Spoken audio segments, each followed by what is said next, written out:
Pensa só, em toda cena de crime existem segredos silenciosos. Partículas de pó, resíduos invisíveis, substâncias desconhecidas.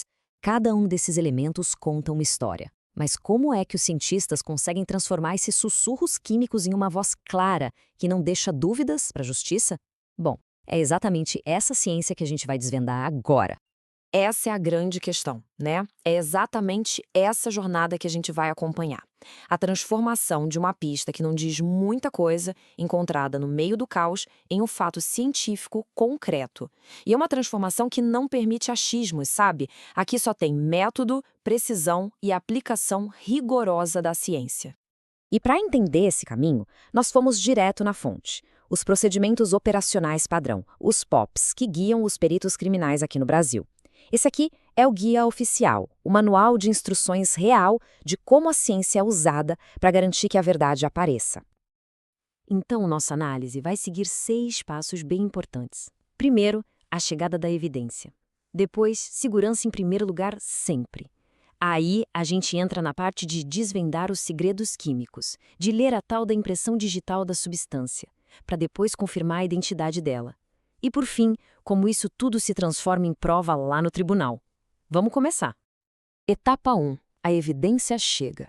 Tudo, absolutamente tudo, começa aqui, quando uma amostra devidamente embalada e lacrada passa pela porta do laboratório forense. É o ponto de partida de toda a investigação. Agora é etapa 2. Segurança primeiro, respostas depois.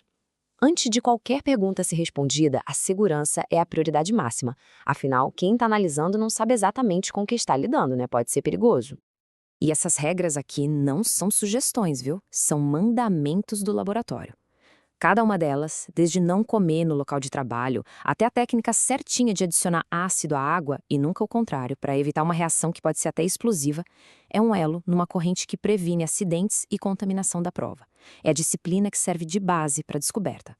E essa disciplina toda fica bem visível no uso do EPI.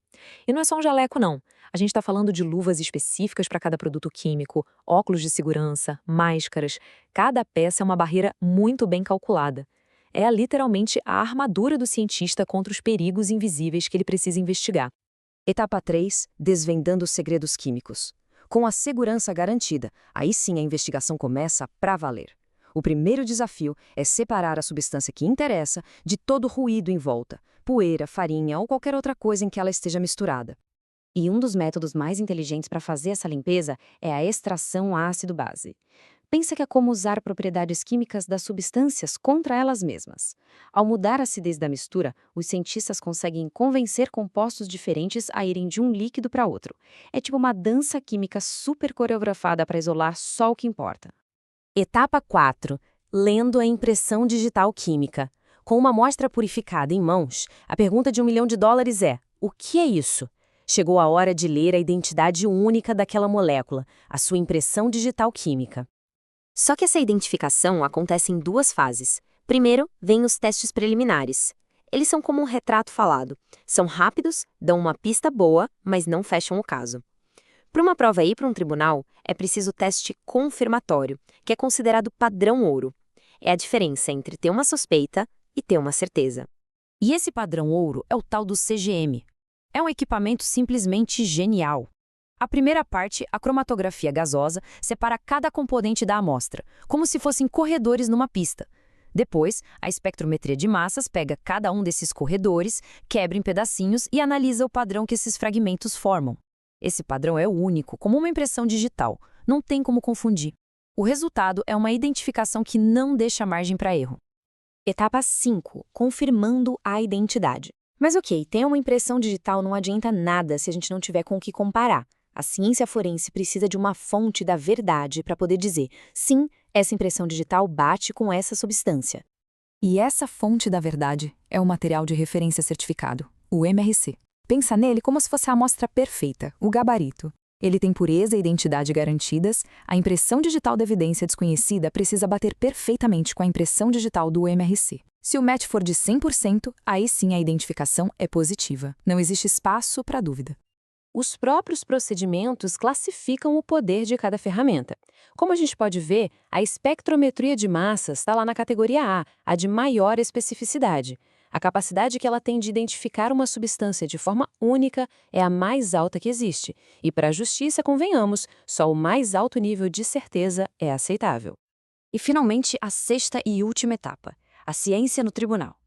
Todo esse trabalho super meticuloso, super detalhado, se resume a um único objetivo: gerar o laudo pericial, que vai traduzir a ciência para a linguagem da justiça. E essa citação, que vem do próprio manual, resume a enorme responsabilidade da perícia. A ciência aqui é imparcial. O objetivo dela não é condenar nem absolver, é fornecer fatos, dados objetivos que garantam os direitos de todo mundo, protegendo tanto a vítima quanto o acusado de conclusões baseadas em erro ou em suposição. E com isso, a gente chega no ponto central de tudo: a padronização. Seguir esses procedimentos com rigor garante que o resultado de uma análise feita no Rio Grande do Sul possa ser perfeitamente replicado no Amapá. É essa capacidade de reproduzir o resultado que transforma a química em prova confiável. É o que fortalece a base da justiça. E isso nos deixa com uma última reflexão. Se cada substância deixa mesmo uma assinatura química única, a busca por essas impressões digitais nunca termina. A cada dia, novos desafios aparecem, o que empurra a ciência constantemente para frente para revelar cada vez mais sobre o nosso mundo e os segredos que ele guarda.